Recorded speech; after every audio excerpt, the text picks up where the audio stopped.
Στο παιχνίδι νωρίς ένα πρόβλημα για την Αλκή. Ο Απόλλωνας μπροστά, ο Αβραάμ έκανε καλή κίνηση, Σαγκόη πρόλαβε, σφυρίζει πέναλτι ο κύριος Τσαγκάρης. Σφυρίζει ο κύριος Τσαγκάρης, εκτελεί ο Αβραάμ και στέλνει την μπάλα στα δίχτυα. Αβραάμ καλή μπαλιά στην περιοχή, δεν μπορεί εκεί ο Χίτι και ο Σαγκόη θα στείλει την μπάλα στα δίχτυα και βγάζει μπαλιά για τον Σαγκόη που βάζει μπάλα μπροστά με αντίπαλο τον Τζένιτς και πετυχαίνει ένα εκπληκτικό γκολ. Μπακαλό, ευκαιρία ξεκάθαρη και γκολ για την ένωση με τον Ούγκο Φαρία στο 35. Με το αριστερό, έτοιμος για σουτ. Πάσα τελικά στο Μιχαηλέγκο. Καλό το σουτ και γκολ.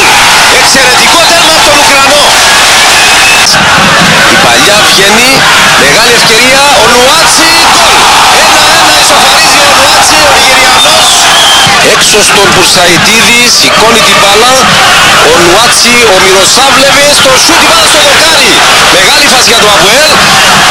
Συνεχίζεται με τον Ιπτώση και πέναλτι τώρα από τον Ανδρονίκου. Ο Νέκρη κάτω από τα δοκάρια, Βραζιλιάνος. Ο Μάριος Ηλία εκτελεί, μπάλα στα